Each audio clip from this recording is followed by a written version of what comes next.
ಹರೇ ರಾಮ.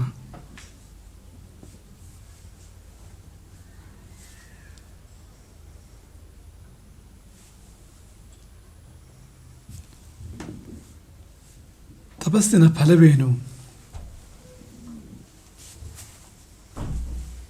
ಎಂದರೆ, ಚಿನ್ನವನ್ನು ಬೆಂಕಿಯಲ್ಲಿ ಇಟ್ಟಾಗ ಬರುವ ಫಲ ಯಾವುದೋ ಅದುವೇ. ಶುದ್ಧ ಚಿನ್ನವು ಕಾರಣಾಂತರದಿಂದ ಮಿಶ್ರವಾದಾಗ, ಚಿನ್ನದಲ್ಲಿ ಕಿಟ್ಟವು ಸೇರಿದಾಗ, ಆ ಕಿಟ್ಟವನ್ನು ದೂರ ಮಾಡಲು ಅದನ್ನು ಅಗ್ನಿಯಲ್ಲಿ ಇಡ್ತಾರೆ. ಅಗ್ನಿಯಲ್ಲಿ ಇಟ್ಟಿದ್ದರಿಂದ ಹೊಸದೇನೂ ಬರೋದಿಲ್ಲ, ಚಿನ್ನದಲ್ಲಿ ಹೊಸ ಸೇರ್ಪಡೆ ಏನೂ ಆಗೋದಿಲ್ಲ. ಯಾವ ದೋಷಗಳು ಸೇರಿಕೊಂಡಿದ್ವೋ, ಸಲ್ಲದುದು ಯಾವುದು ಸೇರಿತ್ತೋ ಚಿನ್ನದಲ್ಲಿ, ಅದು ದೂರ ಹೋಗ್ತದೆ, ಮೂಲ ರೂಪ ಮೂಲ ಕಾಂತಿ ಚಿನ್ನಕ್ಕೆ ಮರಳಿ ಬರ್ತದೆ. ಈ ತಪ ಅನ್ನೋದು ಆ ಬಿಸಿಯನ್ನು ಹೇಳ್ತಕ್ಕಂಥದ್ದು, ಆ ಬೆಂಕಿ ಬಿಸಿ ಬೇಯಿಸುವಿಕೆ, ಇದನ್ನು ಹೇಳ್ತಕ್ಕಂಥದ್ದು. ಇದರ ಫಲ ಅದುವೇ. ಇರುವ ದೋಷಗಳು ಹೋಗಿ ಸಹಜ ರೂಪಕ್ಕೆ ನಾವು ಮರಳುವಂಥದ್ದು.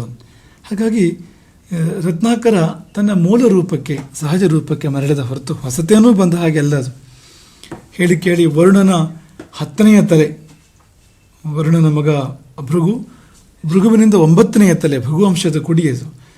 ಆದರೆ ಯಾರದೋ ಕೈಗೆ ಸಿಕ್ಕಿ ಏನೂ ಆಗಿರುವಂಥದ್ದು ಮಧ್ಯದಲ್ಲಿ.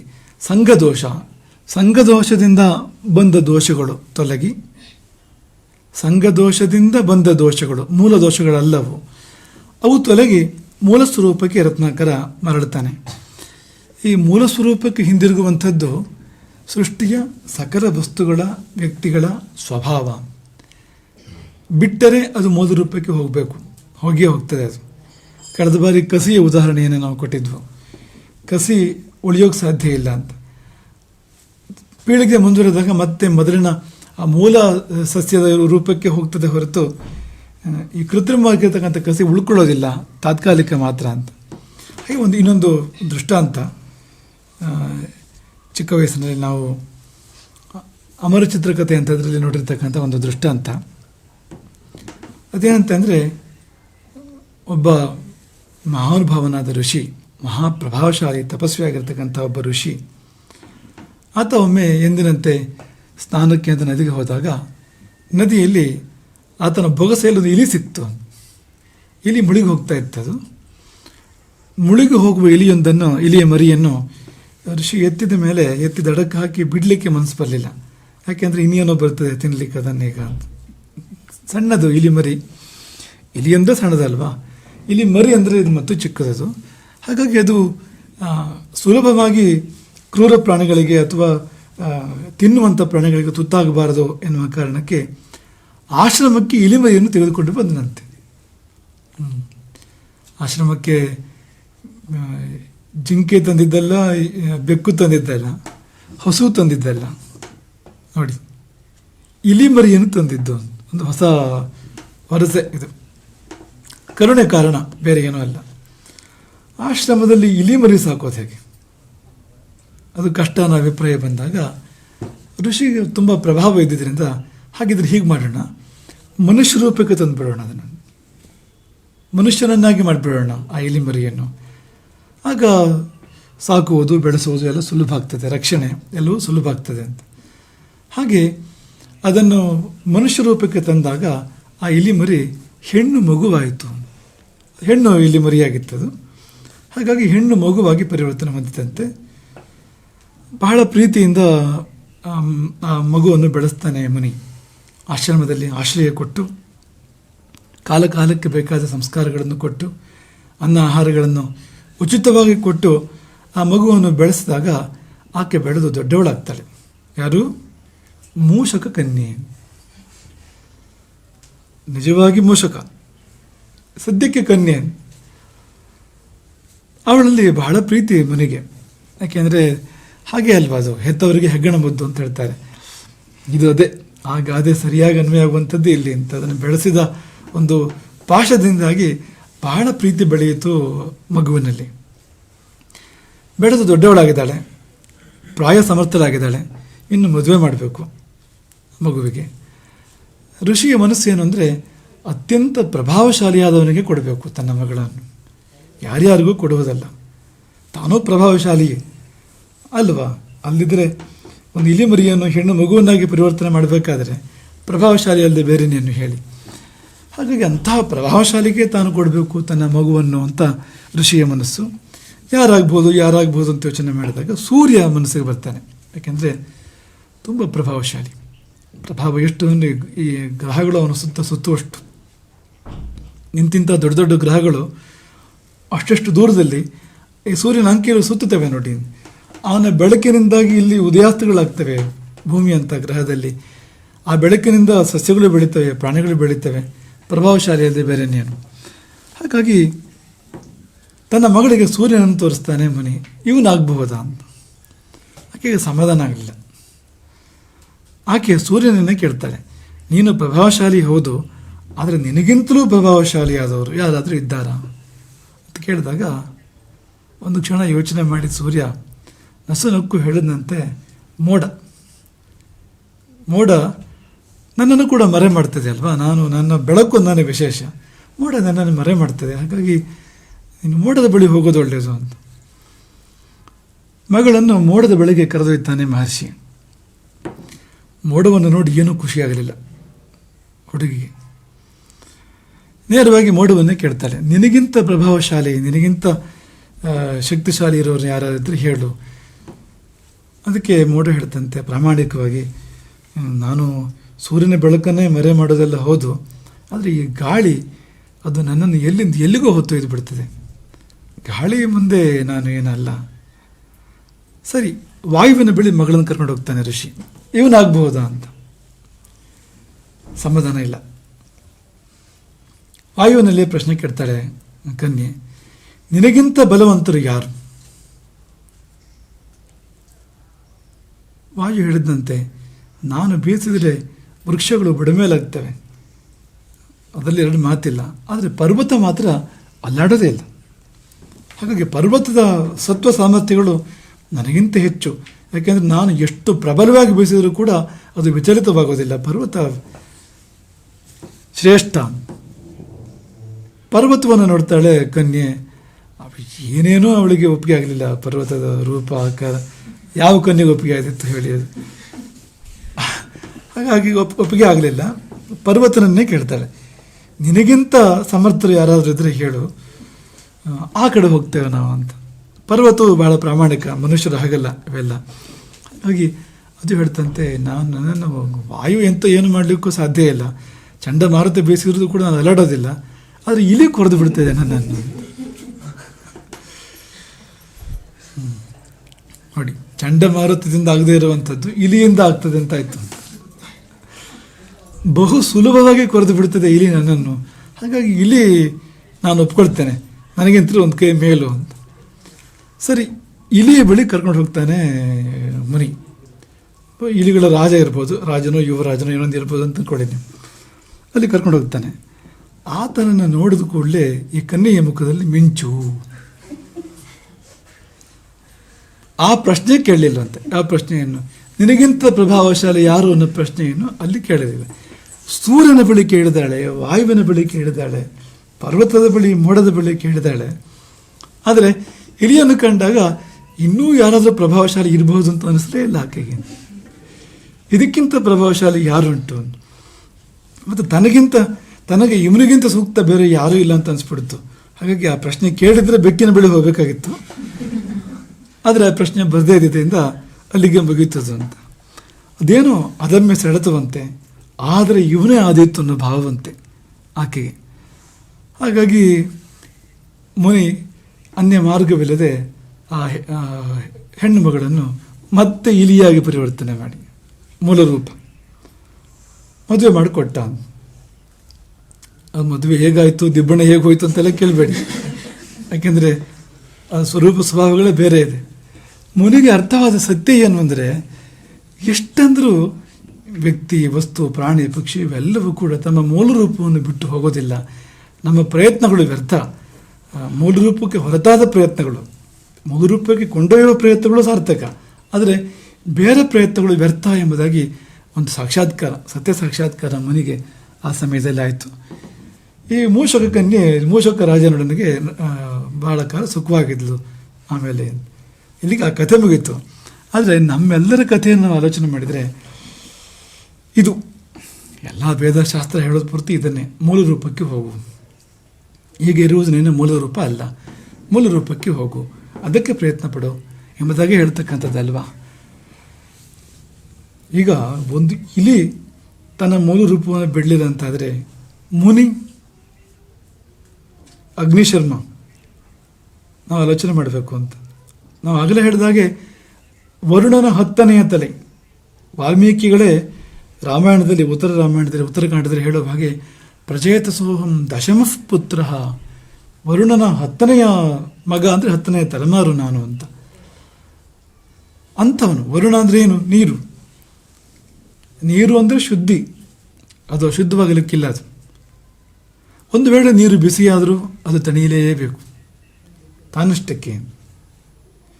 ಅಥವಾ ನೀರು ಬಗ್ಗಡವಾದರೂ ಕೂಡ ಕದಡಿದರೆ, ಸರೋವರವನ್ನು ಕದಡಿದರೆ ಬಗ್ಗಡ ಆಗಬಹುದು, ಆದರೆ ಬಿಟ್ಟರೆ ತಾನೇ ತಿಳಿಯಾಗ್ಬಿಡ್ತದೆ, ಅದು ಪೂರ್ತಿ ನಿರ್ಮಲವಾಗಿಬಿಡ್ತದೆ ನೋಡಿ. ಹಾಗೆ ಮೂಲ ರೂಪಕ್ಕೆ ಅಗ್ನಿಶರ್ಮ ಮರಳಿದರೆ ಅದರಲ್ಲಿ ಏನೂ ಆಶ್ಚರ್ಯ ಇಲ್ಲ ನೋಡಿ. ಹಾಗಾಗಿ ಹಾಗೆ ಆಯಿತು, ಆ ಸಹಜತೆ ಬಂತು ತಪಸ್ಸಿನ ಫಲವಾಗಿ. ನಾವೆಲ್ಲ ತಪಸ್ಸು ಯಾಕೆ ಮಾಡಬೇಕು ಅಂದರೆ ನಮ್ಮ ಸಹಜತೆಯನ್ನು ಪಡ್ಕೊಳ್ಳೋ ಸಲುವಾಗಿ.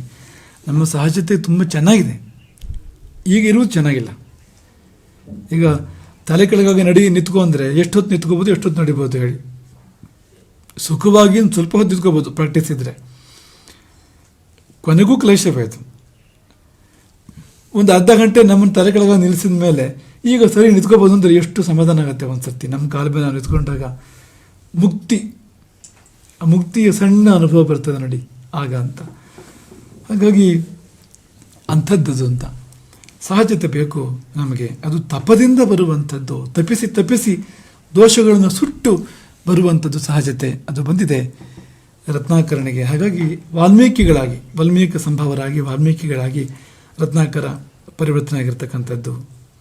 ಸರಿ, ಮುಂದೇನಾಯಿತು? ಹುತ್ತದಿಂದ ಎದ್ದ ಮೇಲೆ ಏನಾಯಿತು ಅಂದರೆ, ಹುತ್ತದಲ್ಲಿ ಪಡ್ಕೊಂಡಿದ್ದನ್ನು ವಾಲ್ಮೀಕಿಗಳು ಕಳ್ಕೊಳ್ಳಲಿಲ್ಲ. ಹುತ್ತದಲ್ಲಿ ಪಡ್ಕೊಂಡಿದ್ದು ಅಂತರಂಗದಲ್ಲಿ ರಾಮನ ದರ್ಶನ, ಅಂತರಂಗದಲ್ಲಿ ರಾಮನ ಆವಿರ್ಭಾವ, ಅದನ್ನು ಕಳ್ಕೊಳ್ಳಿಲ್ಲ. ಅನವರತವಾಗಿ ರಾಮನ ದರ್ಶನ ಮುಂದುವರಿಯಿತು, ರಾಮನ ಸಾಕ್ಷಾತ್ಕಾರ ಮುಂದುವರಿಯಿತು ವಾಲ್ಮೀಕಿಗಳಿಗೆ. ರಾಮನ ಹೊರತು ಬೇರೆ ಏನೂ ಕಾಣದು ಎನ್ನುವಂಥ ಒಂದು ಸ್ಥಿತಿ ಅದು ಮುಂದುವರಿಯಿತು. ಆ ಬಳಿಕ ಸಕ್ಕರೆಗೆ ಬರುವ ಇರುವೆಗಳಂತೆ ಸಾಧಕ ಸ್ತೋಮವು ಶಿಷ್ಯಭಾವವನ್ನು ಹೊಂದಿ ವಾಲ್ಮೀಕಿಗಳನ್ನು ಆಶ್ರಯಿಸಿತು. ಅನೇಕ ಶಿಷ್ಯರು ಸಕ್ಕರೆಗೆ ಬರುವ ಇರುವೆಗಳು ಹಾಗೆ ಅಂತ. ಸಕ್ಕರೆ ಇರುವೆಗಳಿಗೆ ಕರೆ ಕೊಡೋದಿಲ್ಲ, ಅದು ತನ್ನಲ್ಲಿ ಪರಿಮಳವನ್ನು, ತನ್ನಲ್ಲಿ ಮಾಧುರ್ಯವನ್ನು ಇಟ್ಕೊಂಡಿದೆ, ಪರಿಮಳವನ್ನು ಕೂಡ ಇಟ್ಕೊಂಡಿದೆ, ಅಷ್ಟೇ ಹೊರತು ಅದು ಜಾಹೀರಾತಿಲ್ಲ ಸಕ್ಕರೆದ್ದು. ಇರುವೆಗೆ ಹೇಗೆ ಗೊತ್ತಾಯಿತು? ನಮಗೆ ಗೊತ್ತಾಗೋದಿಲ್ಲ ಸಕ್ಕರೆ ಡಬ್ಬಿಯಲ್ಲಿದೆ ಅಂತ, ಅಡುಗೆ ಮನೆಯಲ್ಲಿ ಅಲ್ವಾ, ಇಲ್ಲಿದೆಯೋ ಅಲ್ಲಿದೆಯೋ ಹುಡುಕ್ತಾ ಇರುತ್ತೆ ನಾವು. ಅದಕ್ಕೆ ಮಾತ್ರ ಅದು ಹೇಗೆ ಗೊತ್ತಾಗ್ತದೆ? ಅದು ನೀವು ಮುಚ್ಚಿಡಿ, ಮೇಲಿಡಿ, ಕೆಳಗಿಡಿ, ನೀರಿನ ಮಧ್ಯೆ ಹಿಡಿಬೇಕಾದ್ರೆ ಅದಕ್ಕೆ ಮಾತ್ರ ಗೊತ್ತಾಗ್ತದೆ. ಅದಕ್ಕಿನ್ನು ಯಾವ ರೀತಿ ಏನು ಇಂದ್ರಿಯಗಳಿವೆಯೋ, ಇನ್ನೇನು ಅಂದರೆ ಪತ್ತೆ ಮಾಡುವ ಶಕ್ತಿ ಏನು ಇಟ್ಕೊಂಡಿದೆಯೋ ಅದು ಅಂತ. ಹಾಗೆ ವಾಲ್ಮೀಕಿಗಳೆಂಬ ಸಕ್ಕರೆ, ಅಲ್ಲಿ ರಾಮನಾಮದ ಸವಿ ಇದೆಯಲ್ಲ ಅವರಲ್ಲಿ, ಅವರನ್ನು ಹುಡುಕಿಕೊಂಡು ಸಾಧಕ ಸ್ತೋಮ ಬಂದು ಆಶ್ರಯಿಸಿದಾಗ ಅದೊಂದು ಬಳಗವಾಯಿತು, ಅದೊಂದು ಗುರುಕುಲವಾಯಿತು. ಗುರುಕುಲದ ಹಾಗೆ ಆಯಿತು ಅದು. ತಮಸೆಯಲ್ಲಿ ತೇಜಸ್ಸು. ತಮಸ ಅಂತ ನದಿ, ಅದು ಗಂಗೆಗೆ ಹೋಗಿ ಸೇರ್ತಕ್ಕಂಥ ನದಿ, ಅಯೋಧ್ಯೆಗೆ ಅನತಿ ದೂರದಲ್ಲಿದೆ ಆ ನದಿ. ಆ ತಮಸಾ ನದಿಯ ತೀರದಲ್ಲಿ ಒಂದು ಆಶ್ರಮ, ಅದನ್ನೇ ಹೇಳಿದ್ರು ತಮಸೆಯಲ್ಲಿ ತೇಜಸ್ಸು. ನದಿಗೆ ಹೆಸರು ತಮಸ ಅಂತ. ತಮಸ್ಸು ಅಂದರೆ ಕತ್ತಲೆ. ಆದರೆ ಆ ಕತ್ತಲೆಯ ಪ್ರವಾಹದ ಪಕ್ಕದಲ್ಲಿ, ಅಂದರೆ ಹೆಸರು ಹಾಗೆ ಆ ನದಿಯದ್ದು, ಬೆಳಕಿನ ಪ್ರವಾಹ ವಾಲ್ಮೀಕಿಗಳ ರೂಪದಲ್ಲಿ ಎಲ್ಲವೂ ಇದ್ದಿತು. ಆಶ್ರಮದಲ್ಲಿ ಸಕಲವೂ ಇದ್ದಿತು, ಇರಬೇಕಾದದೆಲ್ಲವೂ ಇದ್ದಿತು. ರಮಣೀಯವಾದ ತಮಸಾ ತೀರ, ಅಂಥ ಪುಣ್ಯ ನದಿಯ ತೀರದಲ್ಲಿ ಆಶ್ರಮಗಳಿರಬೇಕು. ಅಲ್ಲಿ ಪುಣ್ಯತಮವಾದ ಆಶ್ರಮ, ಮಂಗಲಕರವಾಗಿರ್ತಕ್ಕಂಥ ಆಶ್ರಮ, ನಿತ್ಯಾಗ್ನಿಹೋತ್ರ, ನಿರಂತರ ತಪಸ್ಸು, ವಿಧೇಯ ಶಿಷ್ಯರು, ಜಿಜ್ಞಾಸುಗಳಾಗಿರ್ತಕ್ಕಂಥ ವಿಧೇಯರಾಗಿರ್ತಕ್ಕಂಥ ಶಿಷ್ಯರು, ಮೇಲಾಗಿ ಅನವರತ ಅಂತರಂಗದಲ್ಲಿ ರಾಮದರ್ಶನ. ಬೇರೆ ಏನು ಬೇಕು ಹೇಳಿ? ಒಬ್ಬ ಮುನಿಗೆ ಬೇಕಾದದೆಲ್ಲವೂ ಇದೆ. ಪ್ರಶಾಂತವಾದ ಆಶ್ರಮ, ಮೃಗಪಕ್ಷಿಗಳು, ಶಾಂತ ಮೃಗಪಕ್ಷಿಗಳು, ಸೌಮ್ಯ ಶಾಂತ ಮೃಗಪಕ್ಷಿಗಳು, ಅತ್ಯಂತ ದಿವ್ಯವಾಗಿರ್ತಕ್ಕಂಥ ವಾತಾವರಣ. ಯೋಗ ಬೇಕು ಅಂಥ ವಾತಾವರಣದಲ್ಲಿ ಇರಲಿಕ್ಕೆ. ಆದರೆ ವಾಲ್ಮೀಕಿಗಳಿಗೆ ಅದೇನೋ ಕೊರತೆ, ಅದೇನೋ ಅನ್ವೇಷಣೆ, ಅದೇನೋ ಒಂದು ಹುಡುಕಾಟ. ಅದೇನು ಅಂದರೆ ಅದು ರಾಮನ ಹುಡುಕಾಟವಂತೆ, ರಾಮನ ಅನ್ವೇಷಣೆ. ಈಗ ತಾನೇ ಹೇಳಿದ್ರಲ್ಲ, ಅಂತರಂಗದಲ್ಲಿ ರಾಮ ದರ್ಶನ ಆಗ್ತಾ ಇತ್ತು, ಅನವರತವಾಗಿ ದರ್ಶನ ಆಗ್ತಾ ಇತ್ತು ಅಂತ ಹೇಳಿದ್ರಲ್ಲ, ಮತ್ತೆ ಹುಡುಕೋದು ಯಾಕೆ?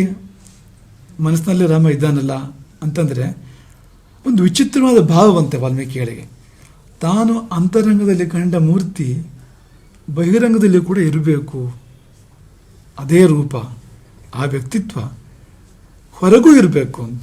ಅಂದರೆ ಈಗ ಕಂಡಿದ್ದು ಅಂತರಂಗದಲ್ಲಿ ಗೊತ್ತಿಲ್ಲ ವಾಲ್ಮೀಕಿಗಳಿಗೆ. ಅಂಥ ಒಬ್ಬ ಮಹನೀಯ ಪುರುಷ, ಅಂಥ ವ್ಯಕ್ತಿತ್ವ ಒಂದು ಹೊರಗಡೆಗಿದೆ ಅಂತನೂ ಕಲ್ಪನೆ ಇಲ್ಲ. ಯಾಕೆಂದರೆ ರತ್ನಾಕರಣಿಗೆ ಯಾವ ಕಲ್ಪನೆಯೂ ಇರಲಿಕ್ಕೆ ಸಾಧ್ಯ ಇಲ್ಲ ಅಂಥ ಬದುಕುವುದು. ಅಲ್ಲಿಂದ ಹುತ್ತಕ್ಕೆ ಹೋಗಿದ್ದು, ಹುತ್ತದಿಂದ ಎದ್ದು ಬಂದಿದ್ದು.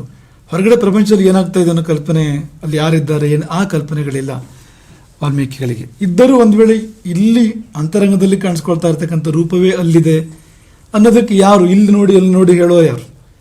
ವಾಲ್ಮೀಕಿಗಳ ಅಂತರಂಗದಲ್ಲಿ ಎಣಿಕೆ ನೋಡಬೇಕು ಏನು ಕಾಣ್ತಾ ಇದೆ ಅಲ್ಲಿ ಅಂತ. ಹೊರಗಡೆಗೆ ಚಕ್ರವರ್ತಿ ಸಿಂಹಾಸನದಲ್ಲಿ ಯಾರು ಕೂತಿದ್ದಾರೆ ಅಲ್ಲಿ ನೋಡಿ ಎರಡು ಒಂದೇ ಅಂತ ಹೇಳೋರು ಯಾರು? ಹಾಗಾಗಿ ಅದು ಕೇವಲ ಅಂತರಂಗಕ್ಕೆ ಸೀಮಿತವಾಗಿತ್ತು ಆ ದರ್ಶನ.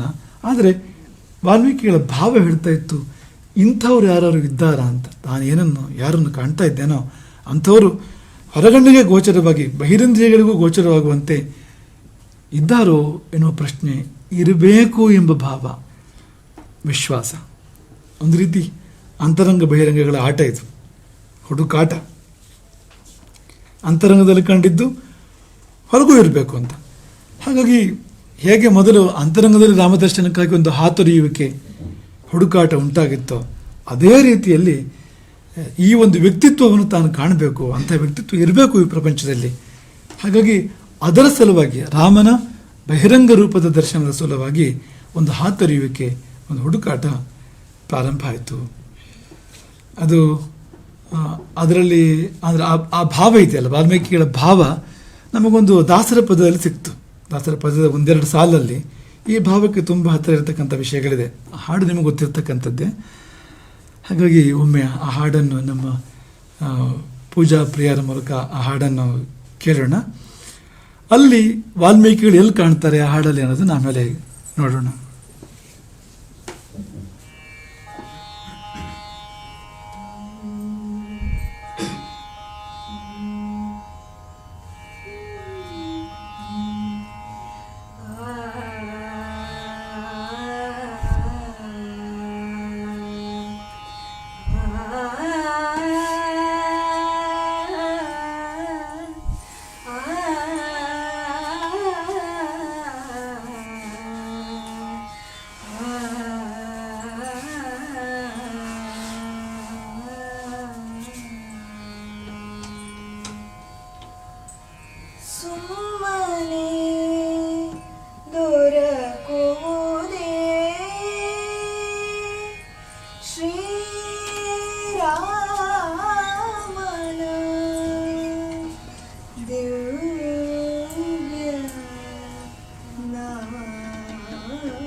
ದುಷ್ಕರ್ಮ ಹೋದುದುಕೆ ಸುಮ್ಮನೆ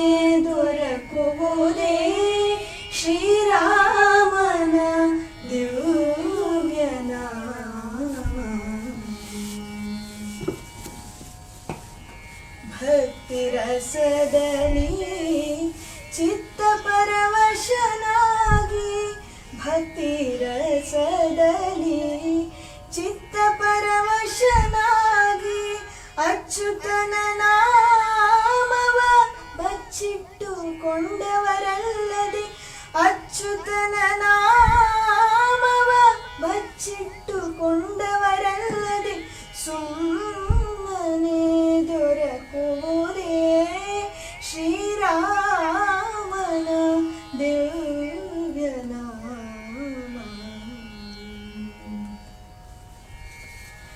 ಕಂತು ಪಿತನ ನಾಮ ಅಂತರಂಗ ತುಳಿತು ಕಂತು ಪಿತನ ನಾಮ ಅಂತರಂಗದೊಳಿಟ್ಟು ಚಿಂತೆಯೆಲ್ಲವ ಬಿಟ್ಟು ನಿಶ್ಚಿಂತನಾದುದಕ್ಕೆ ಚಿಂತೆಯೆಲ್ಲವ ಬಿಟ್ಟು ನಿಶ್ಚಿಂತನಾದುದಕ್ಕೆ ಸುಮ್ಮನೆ ದೊರಕುವುದೇ ಶ್ರೀರಾಮನ ದಿವ್ಯ ನಾಮ. ಸುಮ್ಮನೆ ದೊರಕುವುದೇ ಶ್ರೀರಾಮನ ದಿವ್ಯ ನಾಮ. ಕಣ್ಣೊಳಿದ್ದ ಮೂರುತಿ ತನ್ನೊಳಗೆ ತಂದು ಕಣ್ಣೊಳಿದ್ದ ಮೂರುತಿ ಕಿವಿಯೊಳಗೈ ತಂದು ಕಣ್ಣೊಳಿದ್ದ ಮೂರುತಿ ತನ್ನೊಳಗೆ ಬಂದು ಕಣ್ಣೊಳಿದ್ದ ಮೂರುತಿ ಕಿವಿಯೊಳಗೈ ತಂದು ಕಣ್ಣೊಳಿದ್ದ ಮೂರುತಿ ತನ್ನೊಳಗೆ ಬಂದು ಕಣ್ಣೊಳಿದ್ದ ಮೂರುತಿ ಕಿವಿಯೊಳಗೈ ತಂದು ಘನ ಸಿರಿ ಪುರಂದರ ವಿಠಲನ ಭಜಿಸದೆ ಘನ ಸಿರಿ ಪುರಂದರ ವಿಠಲನ ಭಜಿಸದೆ ಸುಮ್ಮನೆ ದೊರಕುವುದೇ ಶ್ರೀರಾಮನ ದಿವ್ಯ ನಾಮ. ಜನ್ಮ ಜನ್ಮಾಂತರದ ದುಷ್ಕರ್ಮ ಹೋದುದುಗೆ ಸುಮ್ಮನೆ ದೊರಕುವುದೇ ಸುಮ್ಮನೆ ದೊರಕುವುದೇ ಸುಮ್ಮನೆ ದೊರಕುವುದೇ ಶ್ರೀರಾಮನ ದಿವ್ಯ ನಾಮ.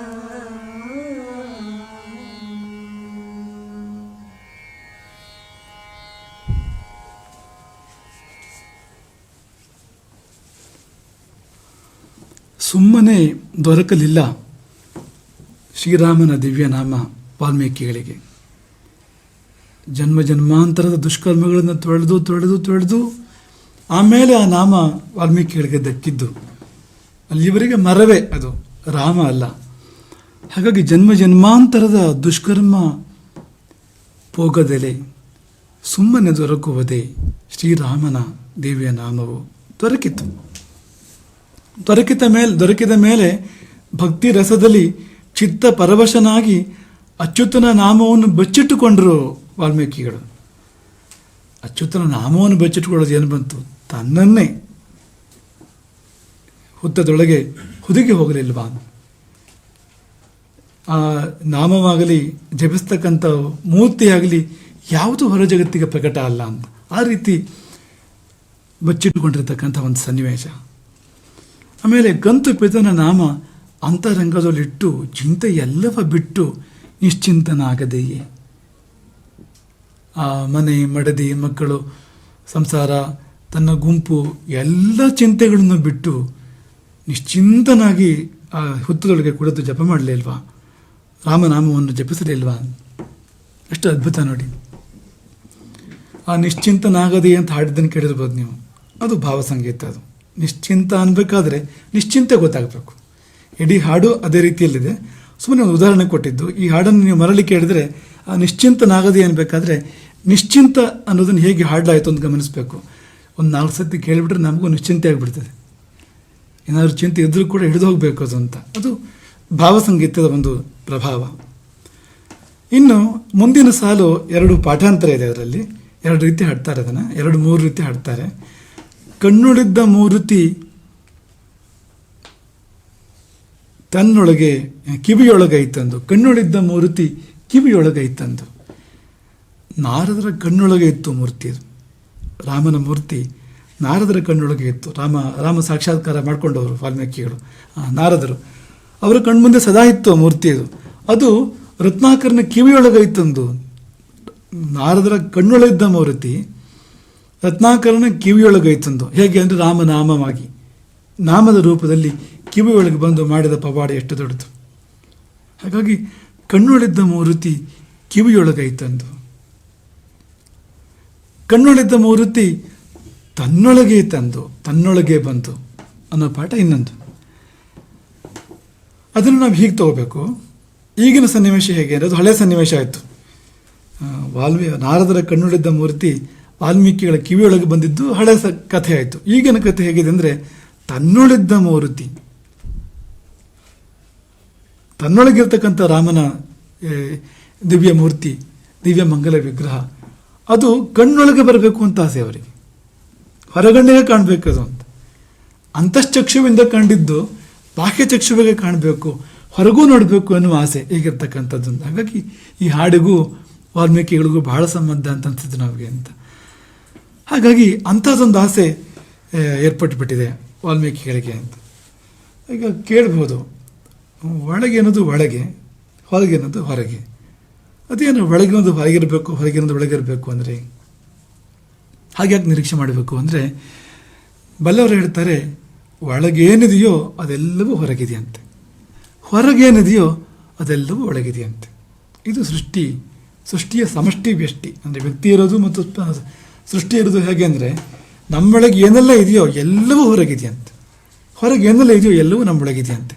ವೈಕುಂಠ, ಕೈಲಾಸ, ಸ್ವರ್ಗ ಎಲ್ಲವೂ ನಮ್ಮೊಳಗಿದೆ. ಎಲ್ಲ ದೇವತೆಗಳು, ಎಲ್ಲ ತತ್ವಗಳು, ಶಕ್ತಿಗಳು, ಸೃಷ್ಟಿಯಲ್ಲಿ ಏನೇನುಂಟೋ ಎಲ್ಲವೂ ನಮ್ಮೊಳಗಿದೆ. ಹಾಗೆ ನಮ್ಮೊಳಗೆ ಏನೇನಿದೆಯೋ ಅವೆಲ್ಲವೂ ಹೊರಗಿದೆ.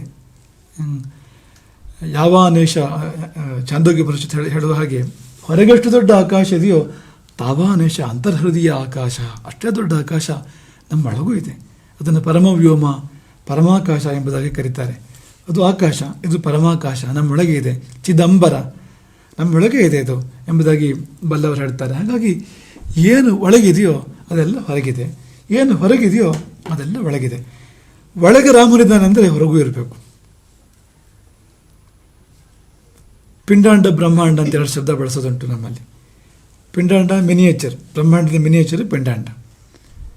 ಇದು ನಮ್ಮ ಶರೀರ, ನಮ್ಮ ವ್ಯಕ್ತಿತ್ವ ಒಂದು ಪಿಂಡಾಂಡವಾದರೆ ಆ ಬ್ರಹ್ಮಾಂಡದಲ್ಲಿರೋದೆಲ್ಲವೂ ಕೂಡ ಇಲ್ಲಿದೆ, ಸೂಕ್ಷ್ಮ ರೂಪದಲ್ಲಿದೆ. ಇಲ್ಲಿರೋದೆಲ್ಲವೂ ಕೂಡ ಸ್ಥೂಲ ರೂಪದಲ್ಲಿ, ದೊಡ್ಡ ರೂಪದಲ್ಲಿ ಹೊರಗಡೆಗಿದೆ. ಗ್ರಹ ನಕ್ಷತ್ರಗಳು, ಈ ಸೂರ್ಯ, ಚಂದ್ರ, ಮಂಗಲ ಎಲ್ಲ ನಮ್ಮೊಳಗೆ ಇದೆ, ಸಮಸ್ತವೂ ನಮ್ಮೊಳಗಿದೆ. ಹಾಗಾಗಿ ಒಳಗಿರುವುದು ಹೊರಗಿರಬೇಕು, ಹೊರಗಿರುವುದು ಒಳಗಿರಬೇಕು. ನಮ್ಮ ಪೂರ್ವಜರು ಹೇಗಿದ್ರು ಅಂದರೆ ಒಳಗಿರುವುದನ್ನು, ಒಳಗಿರುವುದರ ಕುರುಹುಗಳನ್ನು ಹೊರಗೂ ನಿರ್ಮಾಣ ಮಾಡಿದ್ದಾರೆ ಅವರು. ಉದಾಹರಣೆಗೆ ನಾವು ಹಣೆಯಲ್ಲಿ ತಿಲಕ ಹಚ್ಚುತ್ತೇವೆ. ಎಲ್ಲಿ ನಮಗೆ ಸೂರ್ಯಮಂಡಲದ ಆಕಾರದಲ್ಲಿ ಭಗವಂತನ ದರ್ಶನ ಆಗ್ತದೋ ಯಾವ ಜಾಗದಲ್ಲಿ, ಆಜ್ಞಾಚಕ್ರದಲ್ಲಿ, ಅದರ ಪ್ರತೀಕವಾಗಿ ಹೊರಗಡೆಗೆ ನಾವೊಂದು ಅದೇ ಆಕಾರದಲ್ಲಿ ಒಂದು ನಾವು ತಿಲಕವನ್ನು ಧಾರಣೆ ಮಾಡ್ತೇವೆ. ಪುರುಷರಾದರೂ ಮಾಡಬೇಕು, ಸ್ತ್ರೀಯರಾದರೂ ಮಾಡಬೇಕು, ಎಲ್ಲರಿಗೂ ಇರ್ತಕ್ಕಂಥದ್ದು, ಸ್ತ್ರೀಯರಿಗೆ ಮಾತ್ರ ಅಂತಲ್ಲ.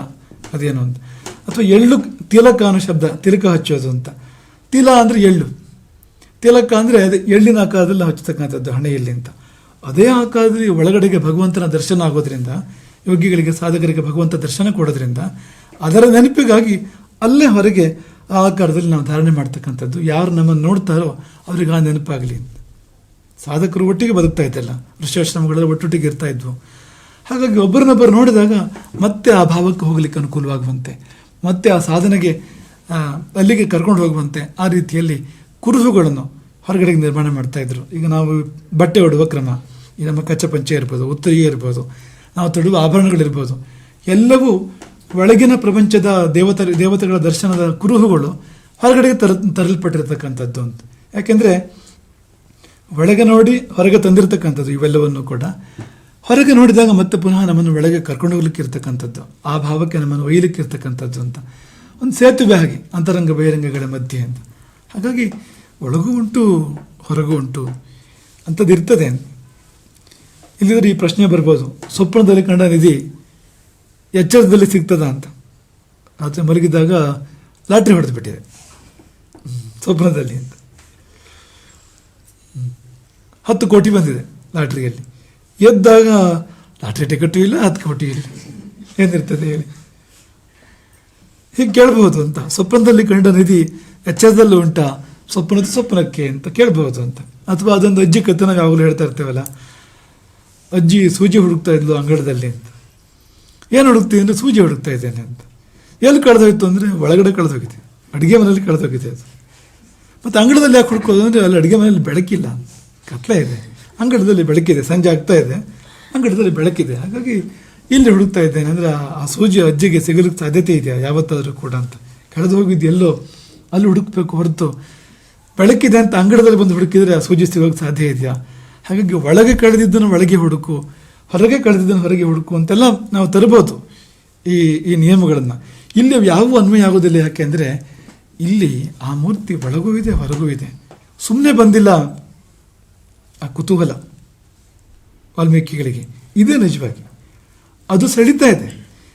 ಆ ಮೂರ್ತಿ ಎಂಥದ್ದು ಅಂದರೆ ರಾಮನ ಮೂರ್ತಿ ರತ್ನಾಕರನ ಅಥವಾ ವಾಲ್ಮೀಕಿಗಳ ಒಳಗಡೆ ಪ್ರಕಟವಾಗಿ ಅವರಿಗೆ ಬೇಕಾದ್ದೆಲ್ಲ ಕೊಟ್ಟಿದೆ, ಅಂತರಂಗದಲ್ಲೇ ಪ್ರಕಟವಾಗಿ ಅವರಿಗೆ ದೊಡ್ಡ ಸುಖವನ್ನು ಕೊಟ್ಟಿದೆ, ಆತ್ಮಾನಂದವನ್ನು ಕೊಟ್ಟಿದೆ. ಇನ್ನು ಜಗತ್ತಿಗೆ ಆಗಬೇಕಾದ ಕಾರ್ಯ ಇದೆ, ಪ್ರಪಂಚಕ್ಕೆ ಆಗಬೇಕಾದ ಕಾರ್ಯ ಇದೆ, ರಾಮಾಯಣವನ್ನು ರಚನೆ ಮಾಡಬೇಕು. ಅದಕ್ಕಾಗಿ ಹೊರಗಿಂದ ಸೆಳೀತಾ ಇದೆ ಆ ಮೂರ್ತಿ. ಅದು ಸೆಳೀಲೇಬೇಕು. ಒಳಗೆ ಕುಳಿತವನು, ವಾಲ್ಮೀಕಿಗಳ ಒಳಗೆ ಕುಳಿತವನು ಹೊರಗೂ ಸಿಂಹಾಸನದಲ್ಲಿ ಅದೇ ಸಮಯದಲ್ಲಿ ಕೂತ್ಕೊಂಡಿದ್ದಾನೆ. ಅದೇ ಸಮಯದಲ್ಲಿ ಅಯೋಧ್ಯೆಯಲ್ಲಿ ರಾಮನೇ ಚಕ್ರವರ್ತಿ. ಹಾಗಾಗಿ ಅದು ಸೆಳೆದೇ ಇರಲಿಕ್ಕೆ ಸಾಧ್ಯವಾ? ಸೆಳೆದೇ ಸೆಳಿಬೇಕು ಅಂತ. ಯಾಕೆಂದರೆ ಅತಿಯಾಗಿ ಪ್ರೀತಿಸಿರ್ತಕ್ಕಂಥ, ಅತಿಯಾಗಿ ಭಕ್ತಿ ಮಾಡಿರ್ತಕ್ಕಂಥ ರೂಪ ಹೊರಗೆ ಪ್ರಕಟವಾಗಿದ್ದಾಗ ಅದು ಸೆಳೆದೇ ಬಿಡೋದೇ ಇಲ್ಲ, ಸೆಳೀಲೇಬೇಕು. ಹಾಗಾಗಿ ಈ ಕುತೂಹಲ ಉಂಟಾಯ್ತು. ಅಂಥವನು ತಾನು ಒಳಗೆ ಕಂಡಂಥವನು ಹೊರಗಿದ್ದಾನ. ಒಳಗೆ ಆ ರೂಪ, ಆ ಗುಣಗಳು, ಆ ವೈಭವ ಎಲ್ಲ ಕಂಡಿದೆ. ಹಾಗಾಗಿ ಇರ್ತಕ್ಕಂಥವನು ಅಂತ. ಆ ಎಲ್ಲ ಗುಣಗಳಿಂದ ಕೂಡಿರ್ತಕ್ಕಂಥವನು, ಆ ದಿವ್ಯ ರೂಪದಿಂದ ಕೂಡಿರ್ತಕ್ಕಂಥವನು ಹೊರಗಿದ್ದಾನೆ ಎಂಬ ಕುತೂಹಲ. ಸುಮ್ಮನೆ ಕುತೂಹಲ ಅಲ್ಲ, ಪರಂ ಕೌತೂಹಲಂ ಹಿಮೆ. ವೃದ್ಧ ಭಾಷೆ ವಾಲ್ಮೀಕಿಗಳದ್ದೇ. ಕುತೂಹಲದ ಪರಾಕಾಷ್ಠೆ, ಅತಿಶಯವಾದ ಕುತೂಹಲ, ಇನ್ನಿಲ್ಲದ ಕುತೂಹಲ ಉಂಟಾಗಿದೆ. ಇಂಥದ್ದು ಹೊರಗುಂಟ, ಇಂಥವನ್ನು ಹೊರಗುಂಟ ಎನ್ನುವುದು ತೀವ್ರಾತಿ ತೀವ್ರವಾದ ಕುತೂಹಲ. ಮಕ್ಕಳಿಂದ ನೆನಪಿಸ್ತೇವೆ ನಿಮಗೆ, ಯಾವುದೇ ಭಾವ ತೀವ್ರವಾದರೆ ಅದಕ್ಕೆ ಫಲ ಇದೆ, ತೀವ್ರವಾಗದ ಭಾವಗಳಿಗೆ ಫಲ ಇಲ್ಲ. ಆದರೆ ಯಾವುದೇ ಭಾವ ನಮ್ಮಲ್ಲಿ ತೀವ್ರವಾಗಿ ಉಂಟಾದರೆ ಫಲ ಕೊಡದೇ ಇರೋದಿಲ್ಲ, ಅದು ಫಲ ಕೊಟ್ಟೇ ಕೊಡ್ತದೆ. ಯಾಕೆಂದರೆ ಅದು ವಿಲ್ ಪವರ್, ಮನಸ್ಸಿನ ಶಕ್ತಿ. ಅದು ಆ ವಿಲ್ ಪವರ್ ಅಂದವರಿಗೆ ಇಷ್ಟ ಅರ್ಥ ಅವ್ರ ಮನಸ್ಸಲ್ಲಿಲ್ಲ. ಅಂತರಂಗಕ್ಕೆ ಒಂದು ಅದ್ಭುತ ಶಕ್ತಿ ಇದೆ, ಅದು ಅಂದುಕೊಂಡಿದ್ದನ್ನು ಮಾಡದೆ ಬಿಡೋದಿಲ್ಲ ಅದು. ಆದರೆ ಅದು ಸೀರಿಯಸ್ ಆಗಿರಬೇಕು, ತೀವ್ರವಾಗಿರಬೇಕು. ಅದು ಸುಮ್ಮನೆ ಹೀಗೆ ಕುತೂಹಲ ಉಪಯೋಗ ಇಲ್ಲ, ಅಂಥ ಕುತೂಹಲದಿಂದ ಏನೂ ಆಗೋದಿಲ್ಲ. ಹಾಗಾಗಿ ನಿಜವಾದ ಕುತೂಹಲ, ತೀವ್ರವಾದ ಕುತೂಹಲ ಬೇಕು. ಬಂದಿದೆ ಅಂಥ ಕುತೂಹಲ ವಾಲ್ಮೀಕಿಗಳಿಗೆ. ಕುತೂಹಲವೇ ಪ್ರಶ್ನೆಯಾಗಿದ್ದು, ವಾಲ್ಮೀಕಿಗಳ ಕುತೂಹಲವೇ ಪ್ರಶ್ನೆಯಾಗಿದ್ದು, ಪ್ರಶ್ನೆಗೆ ರಾಮಾಯಣವಾಗಿದ್ದು ಮುಂದಕ್ಕೆ. ಈ ಪ್ರಶ್ನೆ ಅಂದರೆ ಏನು? ಒಂದು ಅನಲೈಸ್ ಮಾಡಬೇಕಲ್ವಾ? ಎಷ್ಟೆಲ್ಲ ಪ್ರಶ್ನೆ ಬರ್ತದೆ ನಮ್ಮ ಮನಸ್ಸಲ್ಲಿ, ಎಷ್ಟೆಲ್ಲ ಉತ್ತರಗಳು ಸಿಗೋದಿಲ್ಲ. ಈ ಪ್ರಶ್ನೆ ಅಂದರೆ ಏನಪ್ಪ? ಇನ್ಗ್ರೀಡಿಯೆಂಟ್ ಯಾವುದು? ಪ್ರಶ್ನೆಯ ಇನ್ಗ್ರೀಡಿಯೆಂಟ್ ಅದು ಬಿಡಿಸಿ ನೋಡಿದರೆ ಏನುಂಟು ಪ್ರಶ್ನೆಯಲ್ಲಿ? ಕಾಮನ್ ಆಗಿರಬೇಕು ಎಲ್ಲ ಪ್ರಶ್ನೆಗಳಲ್ಲೂ. ಏನಪ್ಪ ಅಂದರೆ 2 ಇನ್ಗ್ರೀಡಿಯೆಂಟು ಯಾವುದೇ ಪ್ರಶ್ನೆಗೆ. ಒಂದು ಅಜ್ಞಾನ, ಇನ್ನೊಂದು ಜಿಜ್ಞಾಸೆ. ಅದು ಗೊತ್ತಿಲ್ಲ, ಅದು ತಿಳಿಬೇಕು ಅನ್ನೋ ಕುತೂಹಲ ಇದೆ, ಆಸಕ್ತಿ. 2 ಸೇರಿದಾಗ ಅದು ಪ್ರಶ್ನೆಯಾಗಿ ಮೂಡಿ ಬರ್ತದೆ. ಅದು ಈಗ ಗೊತ್ತಿದ್ದು ಬಿಟ್ಟರೆ ಪ್ರಶ್ನೆ ಬರೋದೇ ಇಲ್ಲ. ಅಲ್ವಾ? ಜ್ಞಾನವೇ ಇದರ ವಿಷಯದ ಬಗ್ಗೆ ಪ್ರಶ್ನೆ ಬರೋದಿಲ್ಲ, ಗೊತ್ತಿರಬಾರ್ದು. ಈ ಹೊರಗಿಂದ ನೋಡಿಬಿಟ್ಟಿದ್ರೆ ವಾಲ್ಮೀಕಿಗಳು, ಆಗ ಈ ಪ್ರಶ್ನೆ ಬರೋಕ್ಕೆ ಏನು ಕಾರಣ ಇಲ್ಲ. ನೋಡಿಲ್ಲ, ಅದು ಬೇಕು. ಆಮೇಲೆ ನೋಡದಿದ್ದ್ರ ಬಗ್ಗೆ ಎಲ್ಲ ಕುತೂಹಲ ಇರಬೇಕು ಅಂತ ಇಲ್ವರ ನಮಗೇನು? ಕುತೂಹಲ ಬೇಕು ಅಂತಿದೆಯಾ? ಇದೇ ಸಮಯದಲ್ಲಿ ನ್ಯೂಯಾರ್ಕ್ನಲ್ಲಿ ಏನಾಗ್ತಾ ಇದೆ ಅಂತ ನಮಗೇನು ಕುತೂಹಲ ಇಲ್ಲ ಅಲ್ವಾ? ಹಾಗೆ ಪ್ರಶ್ನೆಯೂ ಇಲ್ಲ ಅಂತ. ಪ್ರಶ್ನೆ ಇಲ್ಲಿ ಆ ಕುತೂಹಲ ಇದ್ದರೆ ಪ್ರಶ್ನೆ ಬರ್ತದೆ ಅಂತ. ಆ ಎರಡು ಸೇರಬೇಕು, ಅಜ್ಞಾನ ಮತ್ತು ಜಿಜ್ಞಾಸೆ. ಜಿಜ್ಞಾಸೆ ಜ್ಞಾತುಂ ಇಚ್ಛಾ, ತಿಳಿಯುವ ಇಚ್ಛೆ. ಜಿಜ್ಞಾಸೆ ಅಂದರೆ ಅಜ್ಞಾನ ಅಂದರೆ ತಿಳಿದಿಲ್ಲ. ಈಗ ತಿಳಿದಿದ್ದರೆ ತಾನೇ ತಿಳಿಯುವ ಇಚ್ಛೆ ಹುಡ್ತಕ್ಕಂಥದ್ದು ಅಂತ. ಹಾಗಾಗಿ ಎರಡು ಸೇರಿದಾಗ ಪ್ರಶ್ನೆ ಮೂಡುವಂಥದ್ದು ಅಂತ. ಹಾಗಾಗಿ ಅದು ಒಂದು ಅದರ ಪ್ರಶ್ನೆಯ ಒಂದು ವಿಶ್ಲೇಷಣೆ ಅದು. ಓ, ಈ ಪ್ರಶ್ನೆ ಅಂದ್ರಲ್ಲೂ ಅಜ್ಞಾನ ಸೇರಿಕೊಂಡಿದೆ ಇದರಲ್ಲಿ ಅಂತ ಅವಗಣನೆ ಮಾಡಬೇಡಿ. ಯಾಕೆಂದರೆ ಉತ್ತರದ ಪೂರ್ವ ರೂಪ ಅದು. ಜ್ಞಾನದ ಪೂರ್ವ ರೂಪ ಅಜ್ಞಾನ, ಜ್ಞಾನದ ಪೂರ್ವ ರೂಪ ಜಿಜ್ಞಾಸೆ. ಇದಿದ್ದರೆ ಜ್ಞಾನ ಬರ್ತಕ್ಕಂಥದ್ದು. ಹಾಗಾಗಿ ಉತ್ತರಕ್ಕೆ ಪೂರ್ವ ಪೀಠಿಕೆ ಆಗಿದ್ದರಿಂದ ನಾವು ಅದನ್ನು ಅವಗಣನೆ ಮಾಡಬಾರ್ದು. ಪ್ರಶ್ನೆ ಇಲ್ಲದೆ ಇದ್ದರೆ ಉತ್ತರವೂ ಇಲ್ಲ. ಅಂದಮೇಲೆ ಪ್ರಶ್ನೆ ಎಷ್ಟು ಮುಖ್ಯ ನೋಡಿ. ಪ್ರಶ್ನೆ ಪತ್ರಿಕೆ ಇಲ್ಲದೆ ಇದ್ದರೆ ಪರೀಕ್ಷೆಯಲ್ಲಿ ಮತ್ತೆ ಉತ್ತರ ಪತ್ರಿಕೆ ಇದೆಯಾ? ಅಲ್ಲಿಗೆ ಉತ್ತರ ಪತ್ರಿಕೆಗೆ ಪ್ರಶ್ನೆ ಪತ್ರಿಕೆ ಕಾರಣ ಆಯಿತು. ನಮಗೆಲ್ಲ ಪ್ರಶ್ನೆ ಪತ್ರಿಕೆಯನ್ನು ದುಸ್ವಪ್ನದಾಗ ಆಗ್ತದೆ ಒಂಥರ. ನಾವು ಅಂದರೆ ಅತ್ಯಂತ ಒಂದು ಬ್ಯಾಡ್ ಮೆಮೊರಿ ಯಾವುದಂದರೆ ಪ್ರಶ್ನೆ ಪತ್ರಿಕೆ ಕಣ್ಣು ಬಂದು ಬಂದಿದ್ದು ಅಂತ. ಉತ್ತರ ಗೊತ್ತಿದ್ದರೆ ವಿಷಯ ಬೇರೆ, ಆದರೆ ಯಾವುದಾದ್ರೂ ಗೊತ್ತಿದ್ರೂ ಕೂಡ ಪ್ರಶ್ನೆ ಪತ್ರಿಕೆ ಕೈಗೆ ಸಿಗೋಕ್ಕಿಂತ ಮುಂಚೆ ಒಂದು ಭೂತ ಬರ್ತದೆ ಈಗ ಅಂತ, ಬ್ರಹ್ಮರಾಕ್ಷಸ ಒಂದು ಬರ್ತದೆ ಈಗ ಅಂತ ಅನಿಸ್ಬಿಡ್ತದೆ ನೋಡಿ ಅಂತ. ಆದರೆ ಅದಿಲ್ಲದಿದ್ದರೆ ಉತ್ತರ ಪತ್ರಿಕೆ ಎಲ್ಲಿಂದ ಅಂತ, ಅದಕ್ಕೆ ಪೀಠಿಕೆ ಅದು ತುಂಬ ಮುಖ್ಯವಾಗಿರ್ತಕ್ಕಂಥದ್ದು. ಹಾಗಾಗಿ ಅದು ಬೇಕು ಅಂತ. ಒಂದು 2-3 ನಿಮಗೆ ಗೊತ್ತಿರೋ ದೃಷ್ಟಾಂತಗಳು.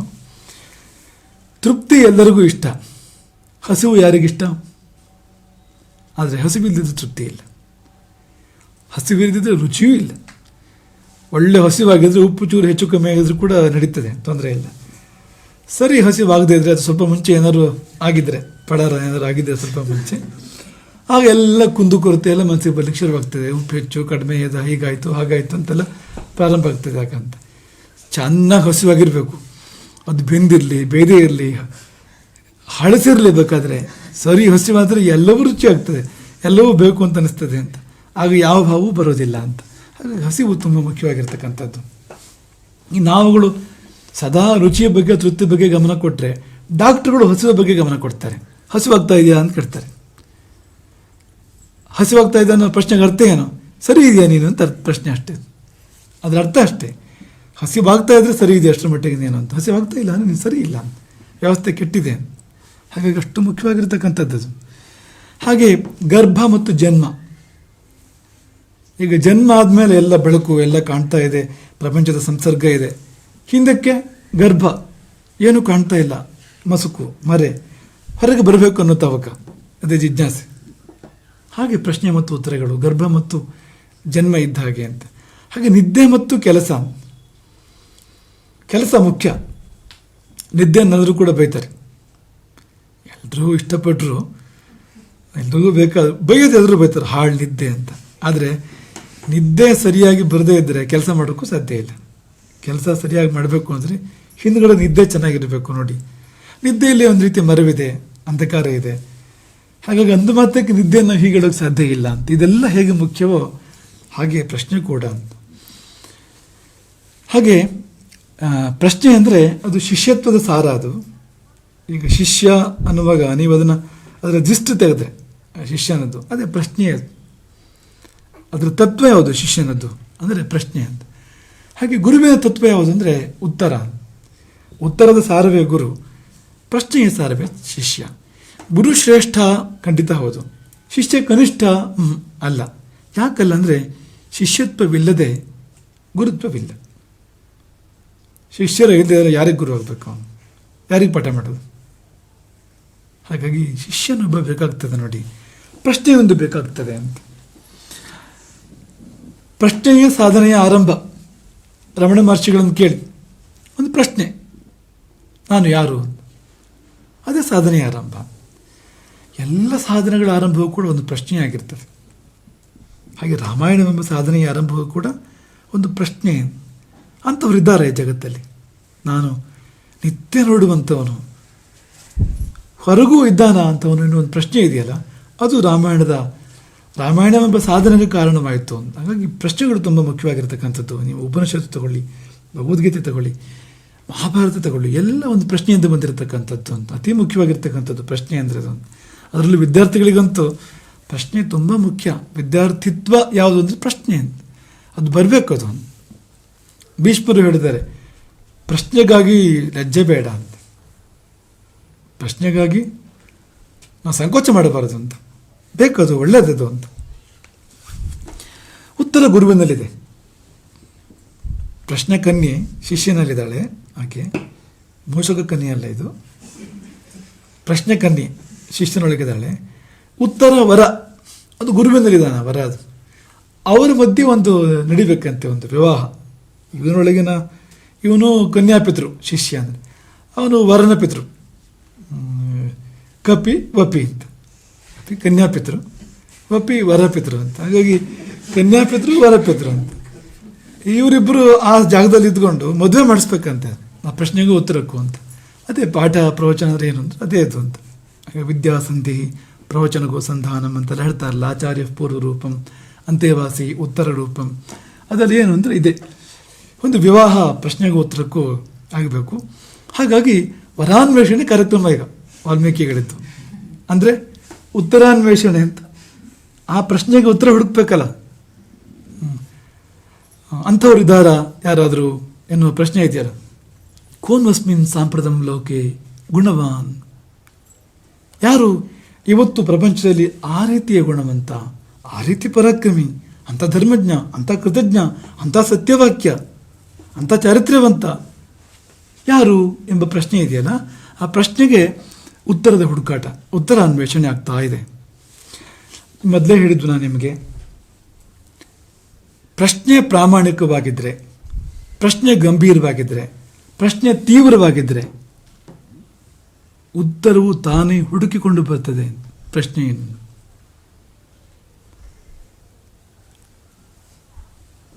ಸಿನ್ಸಿಯರ್ ಆಗಿರಬೇಕು. ಪ್ರಶ್ನೆ ಸೀರಿಯಸ್ನೆಸ್ ಬೇಕು, ಸೀರಿಯಸ್ ಆಗಿರಬೇಕು. ಆರ್ ಯು ಸೀರಿಯಸ್ ಅಂತ ಕೇಳಿದ್ರೆ ಉತ್ತರ ಕೊಡಬೇಕು ಸರಿಯಾಗಿ ಅಂತ. ಇಲ್ಲ ಹೀಗೆ ಅಂತ ಸೀರಿಯಸ್ ಏನಿಲ್ಲ ಅನ್ನೋ ಥರ ಆದರೂ ಪ್ರಯೋಜನ ಏನಿಲ್ಲ ಅಂತ. ಸನ್ಯಾಸ ತಗೋಬೇಕಿತ್ತು ಹೇಗಿರ್ತದೆ ಅಂತ ಕೇಳಿದರೆ, ಹಾಗೆ ಗುರುಗಳು ವಾಪಸ್ ಆರ್ ಯು ಸೀರಿಯಸ್ ಅಂದರೆ ಒಂದು ನಿಮಿಷ ಉಪ್ಪಿನಕಾಯಿಯನ್ನು ಬಿಡೋಕ್ಕೆ ಸಾಧ್ಯ ಇಲ್ಲ, ಮತ್ತೆಲ್ಲ ಬಿಡ್ಬೋದು ಅಂದರೆ ಉಪಯೋಗ ಇಲ್ಲ, ಅದು ಸೀರಿಯಸ್ ಅಲ್ಲ ಅದು ಅಂತ. ಹಾಗಾಗಿ ಸೀರಿಯಸ್ನೆಸ್ ಬೇಕು ಅಂತ, ಗಾಂಭೀರ್ಯ ಬೇಕು. ಆಮೇಲೆ ಇಂಟೆನ್ಸಿಟಿ, ತೀವ್ರತೆ ಅಂತ. ಈ ಸಿನ್ಸಿಯರಿಟಿ, ಆಮೇಲೆ ಸೀರಿಯಸ್ನೆಸ್, ಇಂಟೆನ್ಸಿಟಿ, ಈ ಮೂರು ಇದ್ದರೆ ಉತ್ತರ ಸಿಕ್ಕಿಯೇ ಸಿಗ್ತದೆ. ಸಿಗದೆ ಇರಲಿಕ್ಕೆ ಸಾಧ್ಯ ಇಲ್ಲ. ಈ ಭೂಮಿಯಲ್ಲಿ ಎಲ್ಲಿದ್ದರೆ ಉತ್ತರ ಹುಡ್ಕೊಂಡು ಬರ್ತದೆ ನಮ್ಮನ್ನು. ಈ ಭೂಮಿಯಲ್ಲೆಲ್ಲ, ಆಕಾಶದಲ್ಲಿರಲಿ, ದೇವಲೋಕದಲ್ಲಿರಲಿ, ಅಲ್ಲಿಂದ ಹುಡ್ಕೊಂಡು ಬರಬೇಕು ಉತ್ತರ ನಮ್ಮನ್ನು, ಅದೇ ಬರ್ತದೆ. ನಾವು ಪ್ರಾಮಾಣಿಕರಾಗದೇ ಇದ್ದಾಗ, ನಮ್ಮ ಪ್ರಶ್ನೆ ನಿಜವಾಗೂ ಗಂಭೀರ ಅಲ್ಲದೆ ಇದ್ದಾಗ, ತೀವ್ರತೆ ಇಲ್ಲದೆ ಇದ್ದಾಗ ಬಿಡು ಅಂತ ಭಗವಂತನು ಯಾವಾಗ ಬರ್ತದೆ ನೋಡ್ಕೊಳ್ಳೋಣ, ಸೀರಿಯಸ್ ಇಲ್ಲ ಅನ್ಕೋತಾನ ಅಂತ. ಇಲ್ಲಿ ಹಾಗಿಲ್ಲ. ಇಲ್ಲಿ ಪ್ರಶ್ನೆ ಪ್ರಾಮಾಣಿಕ, ಪ್ರಶ್ನೆ ಗಂಭೀರ, ಪ್ರಶ್ನೆ ತೀವ್ರ. ಹಾಗಾಗಿ ದಿವಿಯಿಂದ ಉತ್ತರ ಹಿಡಿದು ಬಂತು ನಾರದರ ರೂಪದಲ್ಲಿ. ವಾಲ್ಮೀಕಿಗಳು ಪತ್ರ ಬರೆದಿಲ್ಲ ಸ್ವರ್ಗಕ್ಕೆ, ಆಕಾಶ ನೌಕೆ ಕಳಿಸ್ಕೊಟ್ಟಿಲ್ಲ. ಏನಾದ್ರು ಇಂದ್ರ ಸಿಕ್ಕಿದ್ರೆ ಈ ದೇವಲೋಕದಿಂದ ಉತ್ತರ ಕಳಿಸ್ಕೊಡ್ಲಿ ಅಂತ ಏನಾದರೂ ಆಕಾಶ ನೌಕೆ ಕಳಿಸ್ಕೊಟ್ಟಿದ್ದಾರ? ಏನಿಲ್ವಲ್ಲ. ಮತ್ತು ನಾರದರಿಗೆ ಹೇಗೆ ಗೊತ್ತಾಯಿತು? ನಾರದರು ಹೇಗೆ ಬಂದರು ಅಂದರೆ, ನಾವು ಆಗಲೇ ಹೇಳಿದಾಗೆ ಆ ಮೂರು ಗುಣಗಳು, ಇಲ್ಲಿನ ಆ ಸೀರಿಯಸ್ನೆಸ್ ಇದೆಯಲ್ಲ, ಆ ತೀವ್ರತೆ ಇದೆಯಲ್ಲ, ಅದು ತಾನಾಗಿ ನಾರದರ ಹೃದಯಕ್ಕೆ, ಬ್ರಹ್ಮದೇವನ ಹೃದಯಕ್ಕೆ ಬರುವಂತೆ ಮಾಡಿತ್ತು ಅಂತ. ಹಾಗಾಗಿ ವಾಲ್ಮೀಕಿಗಳ ಮಾನಸ ಪ್ರಶ್ನೆ, ಅವರೇನು ಶಿಷ್ಯರಲ್ಲೂ ಕೂಡ ಹೇಳ್ಕೊಂಡಿಲ್ಲ ಪ್ರಶ್ನೆಯನ್ನು, ಆ ಮಾನಸ ಪ್ರಶ್ನೆ ಅದು ಹೇಗೆ ದಿವ್ಯಗೆ ಕೇಳಿಸುತ್ತೋ ಇಳಿದು ಬಂದರು ನಾರದರು. ಅಷ್ಟು ದೂರದಿಂದ, ಅಷ್ಟೆತ್ತರದಿಂದ, ಅಷ್ಟೆತ್ತರ ಅಂದರೆ ಸ್ವರ್ಗದಷ್ಟು ಎತ್ತರ. ಉತ್ತರ ಅಂದರೆ ಎತ್ತರ. ಈ ಉತ್ತೇನೋ ಉಪಸರ್ಗ ಇದೆಯಲ್ಲ, ಅದಕ್ಕೆ ಎತ್ತರ ಅಂತ ಅರ್ಥ ಇರ್ತಕ್ಕಂಥದ್ದು. ಉತ್ ಅಂದರೆ ಎತ್ತರ ಅಂತ. ಉತ್ಥಾನ ಅಂತ ಹೇಳೋದಿಲ್ಲ ನಾವು, ಉತ್ತಮ, ಉತ್ಥಾನ, ಈ ಉತ್ತಮಾಂಗ, ಈ ಉತ್ತಂದ್ರಲ್ಲೇ ಮೇಲೆ ಅಂತಲೇ ಅದನ್ನು ಸೂಚಿಸ್ತಕ್ಕಂಥದ್ದು. ಹಾಗಾಗಿ ಉತ್ತರ ಅಂದರೆ ಮತ್ತು ಮೇಲೆ ಅಂತ. ತರ ಅನ್ನೋದು ಅದು ಹೋಲಿಕೆ ಮಾಡಿ ಯಾವ್ದು ಜಾಸ್ತಿ ಎತ್ತರವೋ ಅಥವಾ ಯಾವ ಅದಕ್ಕೆ ಬರ್ತಕ್ಕಂಥದ್ದು, ಯಾವುದು ಶ್ರೇಷ್ಠವೋ ಅದಕ್ಕೆ ಬರ್ತಕ್ಕಂಥದ್ದು. ಉತ್ತರ ಎನ್ನುವಾಗ ಯಾವುದೋ ಒಂದು ಸಂಗತಿ ಮೇಲಿದೆ, ಅದಕ್ಕಿಂತ ಮತ್ತು ಮೇಲಿದೆ. ಪ್ರಶ್ನೆ ಮೇಲೇ ಇದೆ, ಉತ್ತರ ಮತ್ತು ಮೇಲಿದೆ, ಅದಕ್ಕಿಂತ ಮೇಲೆ ಇರಬೇಕು. ಪ್ರಶ್ನೆ ಕೇಳುವವನ ಮನೋಭೂಮಿಕೆಯನ್ನು ಉತ್ತರ ಕೇಳುವವನು ಇನ್ನೂ ಎತ್ತರಿಸ್ಬೇಕಲ್ವ, ಇನ್ನೂ ಎತ್ತರ ಇರಬೇಕು ಅವನ ಮನೋಭೂಮಿಕೆ. ಗುರುವಿನ ಮನೋಭೂಮಿಕೆ ಶಿಷ್ಯನ ಮನೋಭೂಮಿಕೆಗಿಂತ ಎತ್ತರ ಇರಲೇಬೇಕು. ಅಲ್ಲಿಗೆ ಕರ್ಕೊಂಡು ಬರಬೇಕು ಶಿಷ್ಯನನ್ನು ಅಂತ. ಇಲ್ಲಿದ್ರೆ ಉತ್ತರ ಅಂತ ಆಗೋದಿಲ್ಲ ಅದು. ಹಾಗಾಗಿ ಅಷ್ಟೇ ಹತ್ತಿರದಿಂದ ಬಂದಿದೆ ಉತ್ತರ, ದೇವಲೋಕದಿಂದ. ಭೂಮಿ ಕಾದರೆ ಮಳೆ ಬರುವಂತೆ, ಭೂಮಿ ಕಾದರೆ ದಿವಿಯಿಂದ ಮಳೆ ಬರುವಂತೆ. ಕಾದಾಗ ಮಾತ್ರ ಅದು ಅಂತ, ಕಾಯ್ದೆ ಇದ್ದಾಗ ಇಲ್ಲ ಅದು. ಭೂಮಿ ಕಾದಾಗ ಹೇಗೆ ಗೊತ್ತಾಗ್ತದೋ ಆಕಾಶಕ್ಕೆ ಮೋಡಕ್ಕೆ, ಹೇಗೆ ಅರ್ಥ ಆಗ್ತದೋ ಪಾಪ ಭೂಮಿ ಬಿಸಿಯಾಗಿದೆ ತಂಪು ಹೇಗೆ ಯಾಕೆ ಅನ್ನಿಸ್ತದೋ ಅದಕ್ಕೆ. ಆದರೆ ಇದಂತೂ ನಿಶ್ಚಿತ, ಕಾದಾಗ, ಭೂಮಿ ಕಾದಾಗ ಇಳಿದು ಬರ್ತದೆ ನೋಡಿ ಮಳೆ ದಿವಿಯಿಂದ.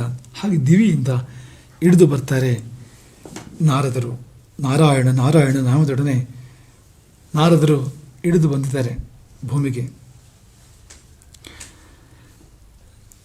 ರಾವಣನೆಂಬ ಪ್ರಶ್ನೆಗೆ ಉತ್ತರ ಕೊಡಲಿಕ್ಕೆ ನಾರಾಯಣನೇ ಇಳಿದು ಬಂದಿದ್ದಂತೆ ರಾಮನಾಗಿ. ರಾವಣ ಎನ್ನುವುದು ಒಂದು ಪ್ರಶ್ನೆ, ಅದು ಒಂದು ಸವಾಲು. ಈ ಜಗತ್ತಿಗೆ, ಸೃಷ್ಟಿಯ ಸುವ್ಯವಸ್ಥೆಗೆ ಒಂದು ಸವಾಲು ಅದು. ಅದಕ್ಕೆ ಉತ್ತರ ಕೊಡಲಿಲ್ಲ ನಾರಾಯಣ, ತಾನೇ ಉತ್ತರವಾಗಿ ಭೂಮಿಗೆ ಬರ್ತಾನೆ ರಾಮನಾಗಿ.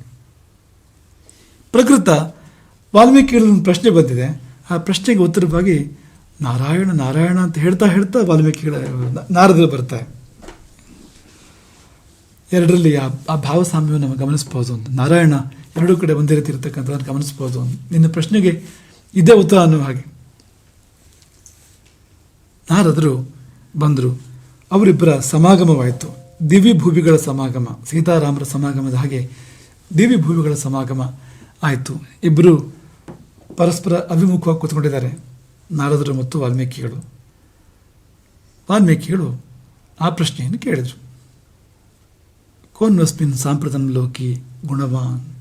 ಸಾಂಪ್ರತಂ ಅಂದರೆ ಈಗ, ಇವತ್ತಿನ ಕಾಲದಲ್ಲಿ ಲೋಕದಲ್ಲಿ ಅಂಥ ಗುಣವಂತನು ಯಾರು, ಅಂಥ ವೀರ ಯಾರು, ಧರ್ಮಜ್ಞ ಯಾರು, ಕೃತಜ್ಞ ಯಾರು, ಸತ್ಯವಾಕ್ಯ ಯಾರು, ದೃಢವ್ರತ ಯಾರು, ಇದೆಲ್ಲ ಅಂತರಂಗದಲ್ಲಿ ಕಂಡಿರ್ತಕ್ಕಂಥದ್ದು. ದ್ಯುತಿಮಾನ್, ಜಿತಕ್ರೋಧ, ಆತ್ಮವಾನ್, ಪ್ರಿಯದರ್ಶನ, ಇಂಥ ಅನೇಕ ಗುಣಗಳನ್ನು ಹೇಳಿ ಹೀಗಿರುವವನು ಯಾರು ಈ ಲೋಕದಲ್ಲಿ ಇವತ್ತಿನ ಕಾಲದಲ್ಲಿ ಎನ್ನುವ ಪ್ರಶ್ನೆ ಕೇಳಿದಲ್ಲಿಗೆ ಇವತ್ತಿನ ಪಾಠ ಮುಕ್ತಾಯವಾಗ್ತದೆ. ಹರೇ ರಾಮ.